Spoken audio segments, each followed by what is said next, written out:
Sometimes people reach out to me and ask, am I alone on struggling with this issue?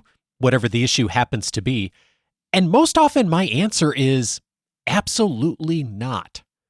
Of course, every situation we deal with as leaders is unique, but there's also common patterns that come up for many of us. On this episode, Muriel Wilkins returns, and we reflect on the leadership struggles that we're seeing the most in our client work right now. This is Coaching for Leaders, episode 559. Produced by Innovate Learning, maximizing human potential. Greetings to you from Orange County, California. This is Coaching for Leaders, and I'm your host, Dave Stachowiak. Leaders aren't born, they're made. And this weekly show helps you discover leadership wisdom through insightful conversations. One of the conversations that folks in our audience and our Academy members often start with me is, what's going on out there? What are people struggling with? What are other leaders dealing with? So often it feels like we are navigating things ourselves, and yet it's often the case that so many of the things that we struggle with as leaders are concerns and struggles and obstacles that many of us share. There's, of course, uniqueness in every situation, but there are many patterns that if we can recognize can help us to lead more effectively, both for ourselves and our organizations, but probably most importantly for others. I'm so glad to welcome an expert back to the show today who has just a wonderful perspective on this for us. It's going to help us to see some of the current struggles happening out there and what we can do to take the step to avoid falling into those traps. I'm so pleased to welcome back to the show Muriel Wilkins. She is managing partner and co-founder of Paravis Partners. She's a C-suite advisor and executive coach with a strong track record of helping already high-performing senior leaders take their effectiveness to the next level. She's also the host of the Harvard Business Review podcast, Coaching Real Leaders, and is co-author with Amy Sue of Own the Room, Discover Your Signature Voice to Master Your Leadership Presence. Prior to entrepreneurship, she served on the senior team of U.S. News and World Report and also did marketing and strategy work at Accenture and Prudential. Muriel has been recognized by the Washington Business Journal as one of Metro D.C. area's top minority business leaders. Muriel, what a pleasure to have you back on the show. So great to be back, Dave. So I'm so glad to talk to you because we're going to do something a little different in this episode than we normally do on the show, which is oftentimes I'm interviewing an expert, someone who has perspective on something really significant, and we're presenting their work. And you and I have done that before, actually, on your book, Own the Room. But what's really interesting is an intersection that we're both at. Both of us spend a lot of time working with leaders, coaching both individual one-on-one with you, group coaching with me in our academy. And we both host a podcast with the words coaching and leaders in the name. That's right. That's right. And so we thought it might be really interesting to look at what are we seeing out there right now when we put our heads together, as you and I have done. What are some of the struggles we're seeing leaders deal with right now, we're seeing folks really wrestle with, and maybe hopefully we can shine a little insight into what are some trends we're seeing, and hopefully maybe a bit of a next step. Where can we go? What's the first thing to consider if you find yourself falling in that trap? How's that sound, Muriel? That sounds great. Cool. Well, let's start with one of them that I think has been very top of mind. Of course, DE&I has been on our minds, diversity, equity, and inclusion, for years for many of us, but especially in the last 2 years since George Floyd's murder and so many of the events that happened in the States here in 2020. That really changed the conversation in a big way in not only political circles and social circles, but also inside the workplace.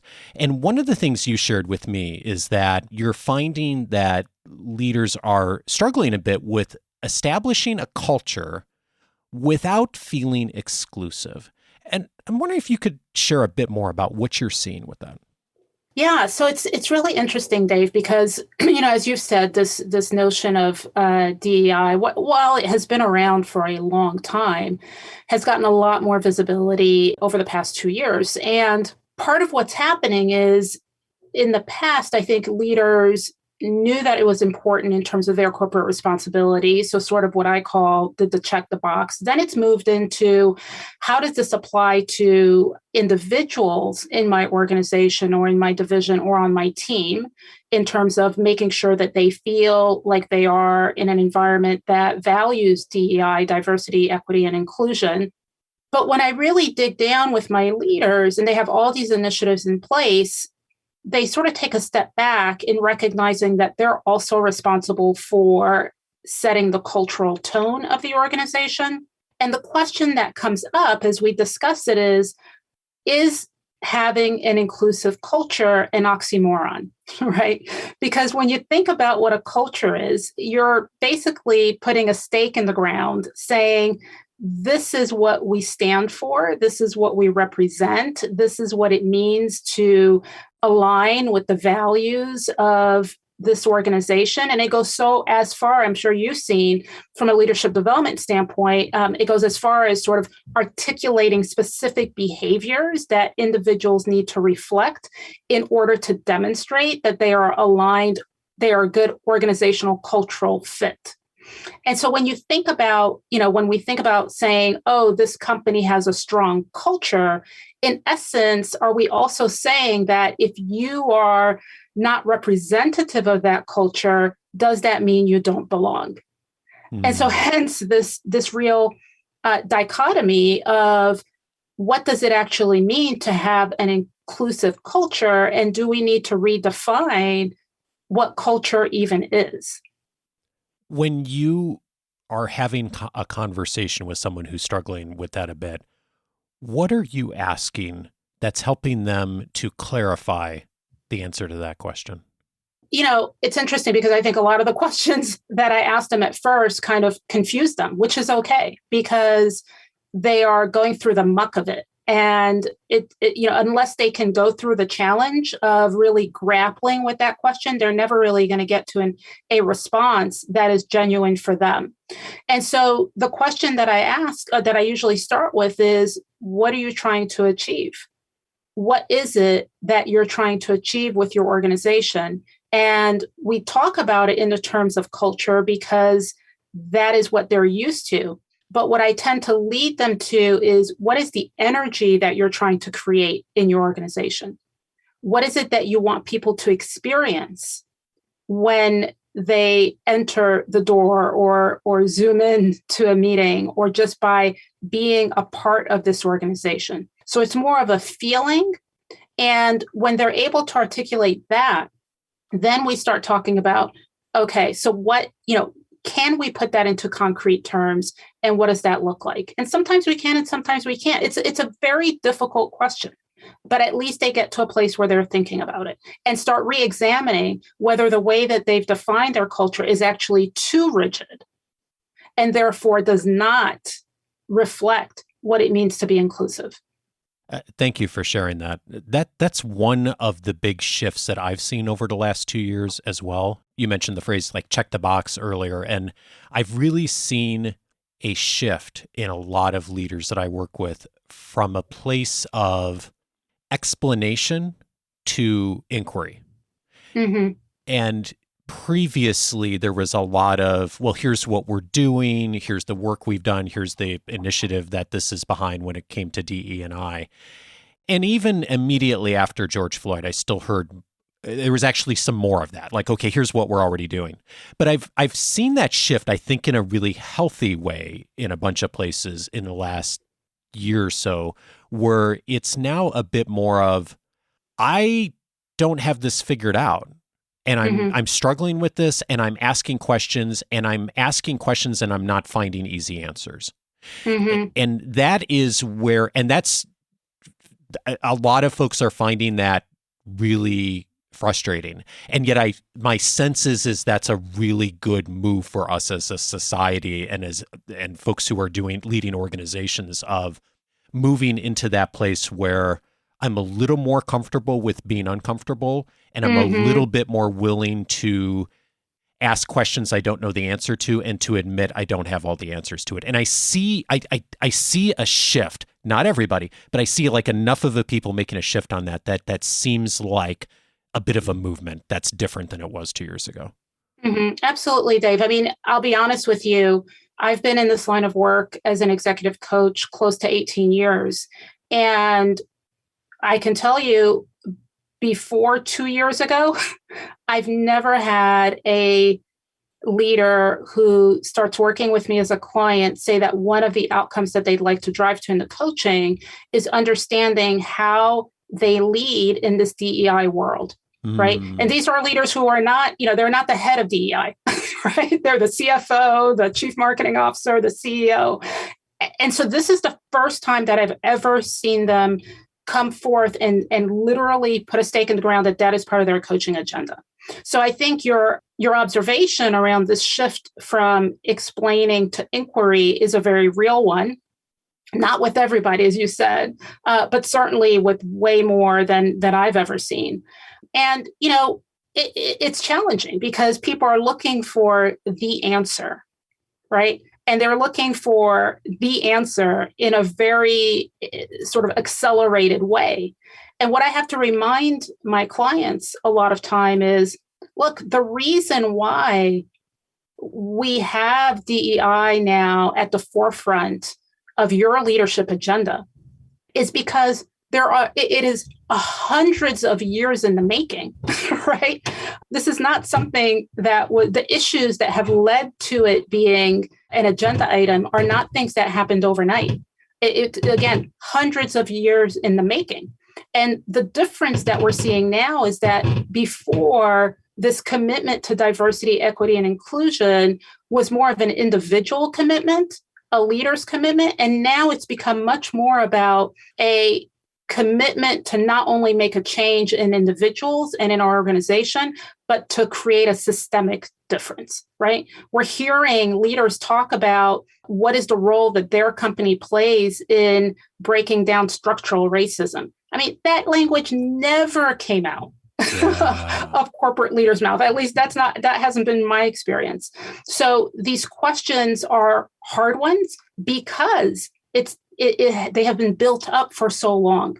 And so I really encourage my clients to do it justice, give it service. You've got to spend time with it. You've got to, as you said, get uncomfortable with it, not just at a personal level, but at an organizational level as well. Yeah, it's huge. And I've been really so impressed by a number of our Academy members who have made a shift where the way they've entered into this is they've started to read books and they've listened to podcasts and they've had conversations.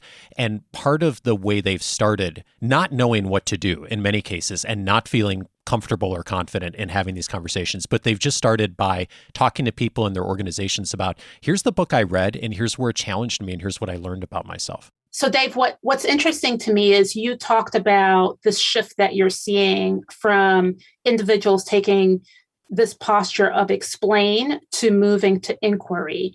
And I think that's a natural progression.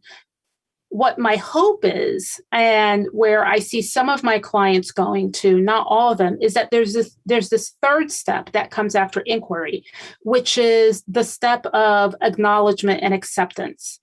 And what I mean by acknowledgement and acceptance, it's this recognition that as somebody who is in a position of power, the change that needs to happen really starts with you, right? I think for so long, diversity initiatives have been about how do we help those who, the minorities or the women, the underrepresented groups, how do we help them come up, okay? And it's been focused on teaching, quote unquote, teaching the underrepresented groups the way to break through the inequities. And what's been somewhat unfair about that is that it's not a large part of why there are inequities is because of individuals who are in positions of power. Yeah. And so this is a huge light bulb for a lot of my clients, right?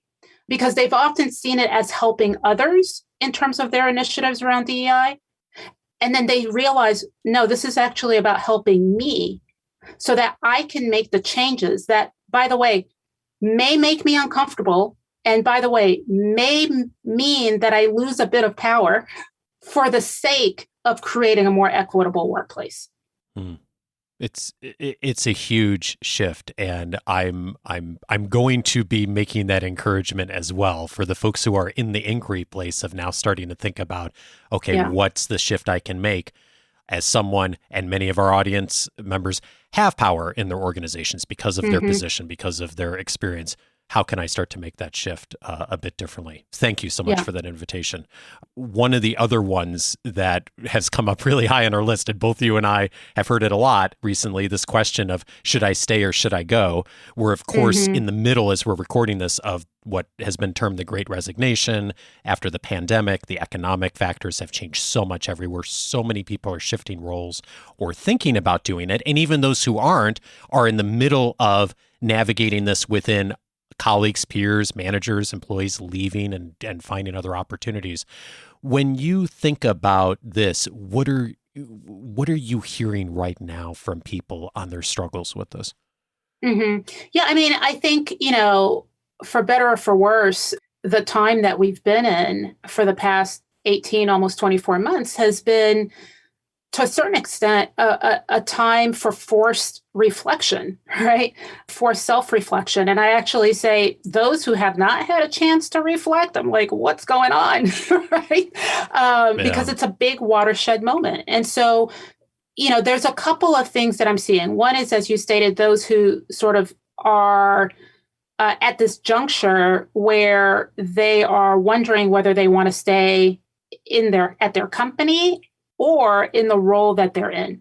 And the reason they get there is there's a number of different reasons they get there. It's either because they've done a lot of self-introspection and they realize, gosh, this isn't really aligned with who I am or what I want. And they realize that for the first time, even though it might have been needling at them for a long time. Or, the burnout that they had even before now has been exacerbated, and they're just plain old tired, and they're tired of being tired and therefore want a change.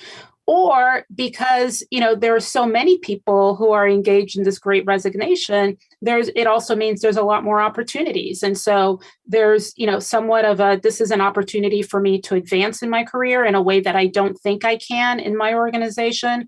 Or maybe it's a sign of the grass is greener on the other side. So there are a number of different roads, and I'm sure there are some that I didn't list that lead to this question of, should I stay or should I go? And one of the things that I explore with my clients is, first, what is leading them to that question? What is the intention behind wanting to stay and wanting to leave? And if they're leaving, what are they starting, right? Because when you leave something, it's because you're starting something else. And so what is it that they're starting? And is what they're starting aligned with where they see themselves? And by see themselves, I really never talk about it in the form of what role do you want to be in? What position do you want to be in? I get them to start thinking about it in terms of what is the impact that they want to make. And if they are to leave and place themselves in this next opportunity, does that bring them closer to the impact that they want to make? And when they start thinking about it in terms of impact, it actually opens up a ton of doors for them, right? Because they see that they have an opportunity to make an impact potentially in the next role. Some of them see, wow, there's some untapped opportunity where I am to make that impact, and I haven't tapped into it. And so maybe there's an opportunity to do that. This is really a binary question in a way of should I stay or should I go? That it has to be, and a lot of people, we're framing it that way because that's what we hear people frame it as to us, right? Should I stay or should I go? And yet there's a lot of opportunity here for perhaps. And by the way, this is one of the other things you and I both see as sort of a constant challenge for leaders is looking at things in the framework of either or, and as my wife Bonnie says, binary thinking. And when I think about this, I mean, it's so easy to, especially given what's going on in the world right now, to look at, okay, I could get more money, I could get more flexibility by going to this other firm. And then 6 months later, you're kind of in the same place with a different benefits package. But that's right. But not really making, like you just said, like the impact isn't really substantially different. And one of the things that I thought was really interesting, Dory Clark was on the show a little while back, and she had this great phrase on, how do you win even if you lose?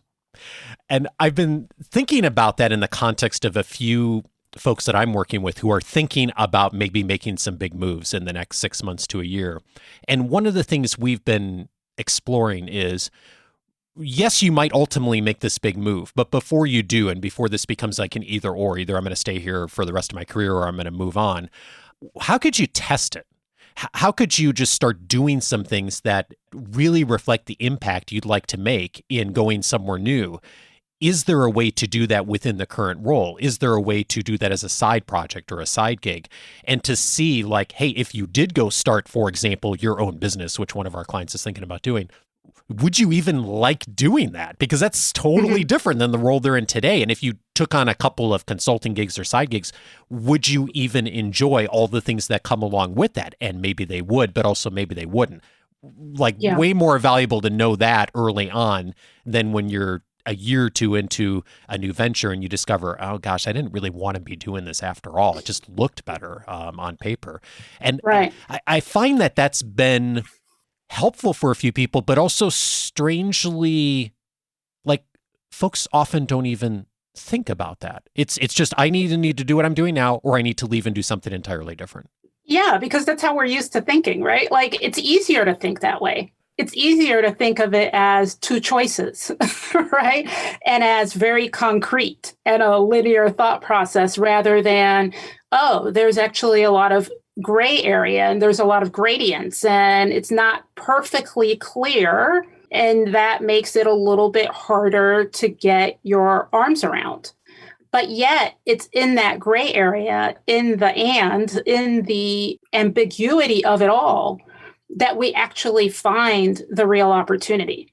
And so, it's so interesting to me because when people think about opportunities, again, I try to get people to stop thinking about the role or the promotion, but think about it more about impact. But one of the things that, I find really interesting is I ask my clients, what is it that you're looking for? And they're like, oh, I'm looking for this position. No. What is it that position will give you? Like, what is the feeling that you're chasing? Because most people are chasing a feeling. And the feeling could be a feeling of stability, right? And so stability gets interpreted as compensation, more money, right?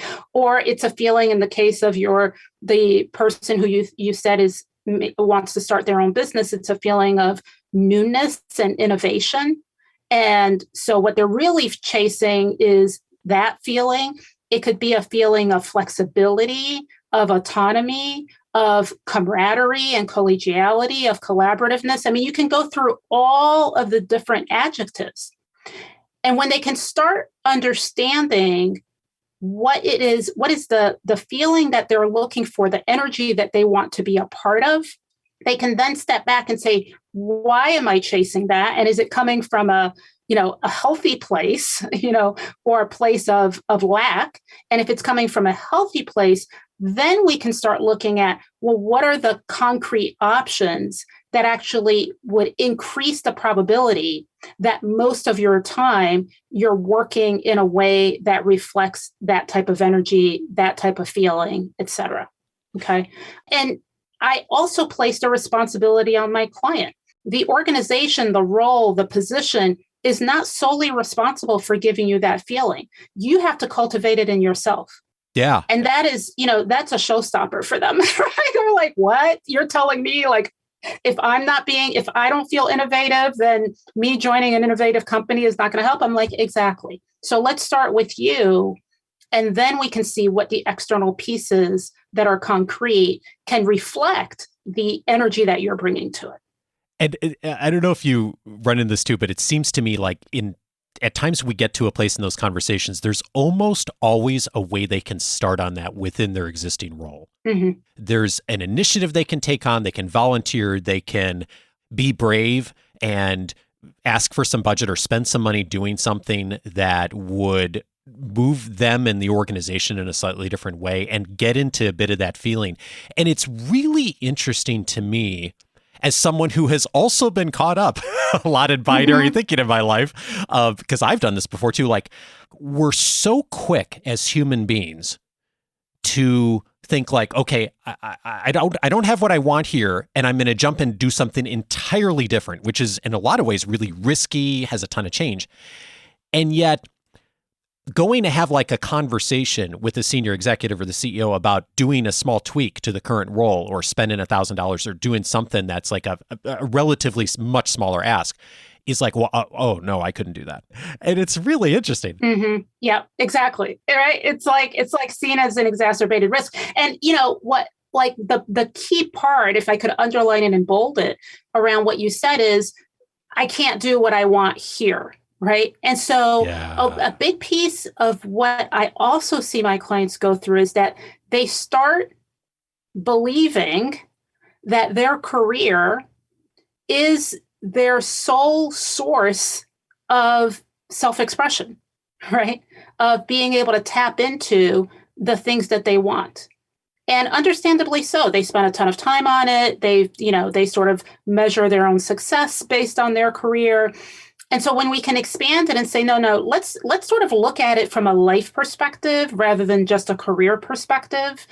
To what extent are you able to, again, engage in things like innovation or give yourself flexibility or have stability, whatever it is that you're looking for from that bigger picture rather than just your career?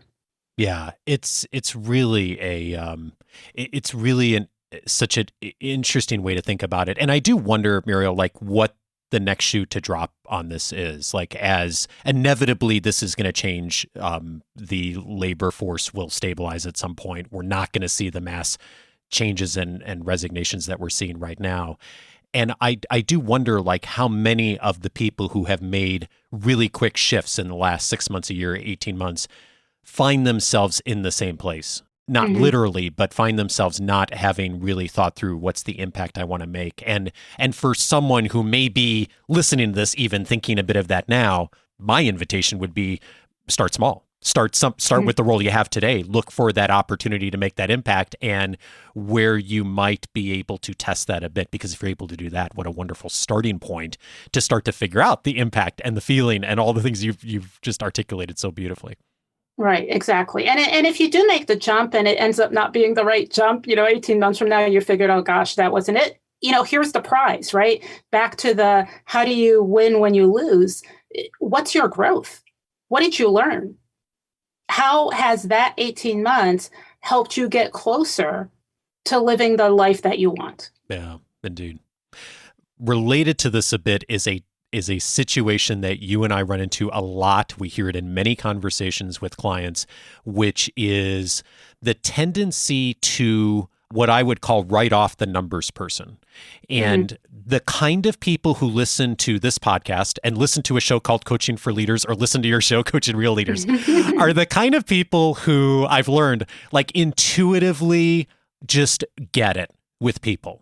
They get the value of coaching, of people, of talent, of human resources, of whatever insert word here, but they get the importance of people and they tend to lead with that as a strength. And then they get into conversations sometimes with other leaders in their organization. Sometimes it's peers, sometimes it's folks in the executive team, sometimes it's the CEO, who tends to be more of a numbers person or numbers people.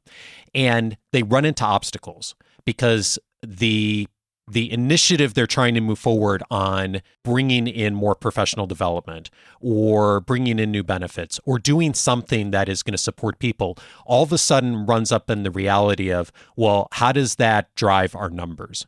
And I find this tendency that seems to happen a lot, which is that conversation happens and the kind of person who listens to a show like you and I do runs into that and says often, oh, well, this person just doesn't care about people, and I'm just going to kind of write this person off. And actually, I've several times recently, that's the trigger. That's been the trigger point for people thinking, well, I need to find a new role. I need to find a new organization. And well, first of all, I'm wondering, do you run into this too a bunch, I'm sure, and you see this as well? Yeah, I mean, absolutely. And it goes both ways, right? The numbers people think that the people don't understand the numbers, and vice versa, right? So absolutely, I see it. And it's unfortunate because at the end of the day, it's not, going back to our conversation around binary thinking and polarization, it's not about being this way or that way. It's about getting aligned on goals. And whether you think about it from a numbers standpoint or a people standpoint is more around the language that you speak rather than the goal in and of itself. Yeah. Right? So when I have clients who are trying to influence, because that's what they're trying to do, influence another that might speak a different language than they do, in this case, have more of a numbers orientation, I say, don't lose sight of the goal, right? Don't lose sight of the goal. How you get there is where you have flexibility. So if you need to speak their language to move closer towards the goal, then speak their language. What do you have to lose? Yeah, and that's the piece that I see people miss, at least on the people side. And I tend to get more of the conversations with the people, just because those are the people who end up being our Academy members. That is really something that I find a lot of people miss, where they miss okay, we kind of both have the bigger picture, same perspective, but I'm not either able, willing, or I don't see the opportunity to talk their language and to bring a numbers bent to the conversation. And the challenge for a lot of those folks is they also miss, one of the truths I found, at least in organizations, is a lot of senior executives tend to be more thinkers than feelers, to borrow the Myers-Briggs term. They tend to be data people. They tend to be numbers people, not exclusively, of course, but it does tend to weight that way more, especially at, the CEO level. And it's fascinating how often when we have that conversation and they start to enter into the same conversation and they look at it from a numbers perspective, retention, revenue, all of a sudden it makes a big shift, sometimes really quickly in what's happening. It's amazing. Right. I mean, look, I think that, this basically becomes a lesson in meet people where they are. Yeah. Just because you meet people where they are doesn't mean that you are there or that you have to stay there. You're just meeting them, right? And you have a better chance. I mean, this is a choice I give my clients. You can stay in your position or you can try to meet them where they are. Here's what I'm going to tell you. You have a better chance of influencing them if you meet them where they are. So which one do you want? What a great invitation. And let's leave it there. I have 2 invitations for folks after this conversation. One of them is I hope that folks will check out your show, Muriel, Coaching Real Leaders. I'm so impressed by what you're doing because you are talking to real leaders on every episode. You are amazing at getting people to surface what's really going on for them. I'm really impressed by how much folks are willing to share on the show. And for anyone who wants to get even more insight and really hear what people are dealing with on a daily, weekly basis, I think it's just a wonderful opportunity for folks to do more. So I hope folks will check out the show. We'll link up to it in this week's weekly leadership guide, the notes, of course. Also, I'm going to link up to our last conversation on owning the room and executive presence. So much in that conversation. We had many folks in our listening community who found that last conversation to be helpful. So hope folks will check that out as well. Muriel Wilkins is the co-author of Own the Room and host of the Harvard Business Review podcast, Coaching Real Leaders. Muriel, so grateful for your work. Thanks so much for your time. Thank you. Always a pleasure to talk to you.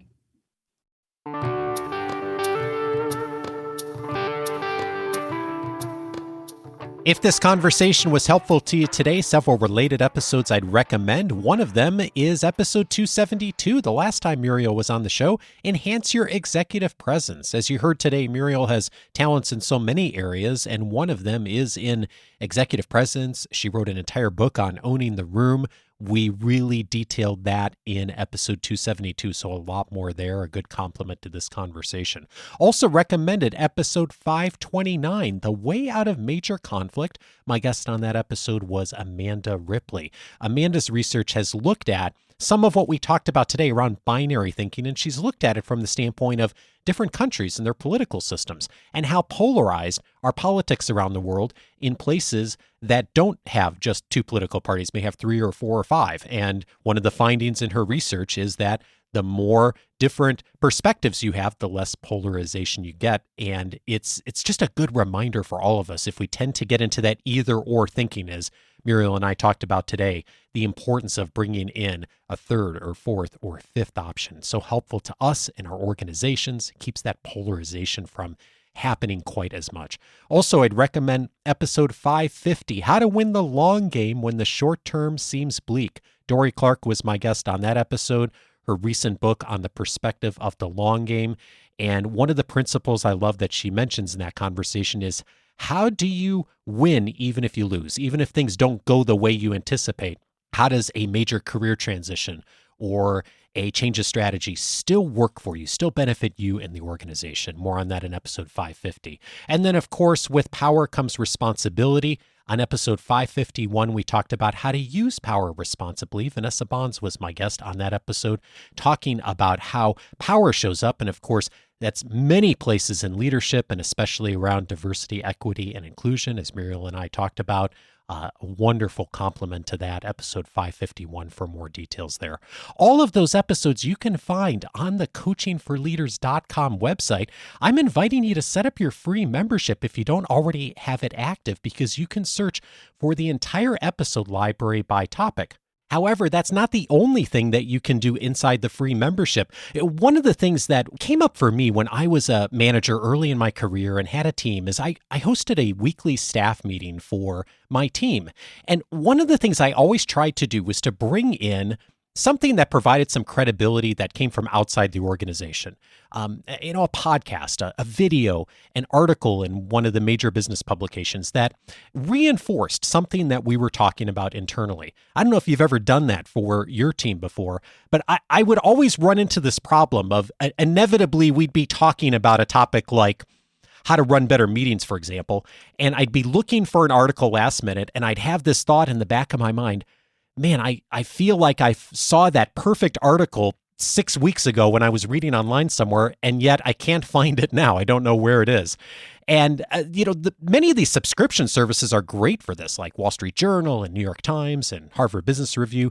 But even there, even if you subscribe to those services, which Bonnie and I do for most of those, you only get, if you go in there and look for something like meetings, you only get what they've published. You don't get all of the publications out there. And I thought when I started doing this, boy, wouldn't it be great to have a resource available for folks that would really cross publications and mediums and be useful around topic. And that's exactly what I've created inside the free membership. One of the benefits in there is a tiny little menu item on the left-hand side of the free membership portal. When you log in, it says Dave's Library. When you go into the free membership portal and log in, for those of you who already have accounts, just click on Dave's Library and it pulls up an entire page of hashtags. You're going to see hashtags on meetings and organizational behavior and influence and listening and tons more.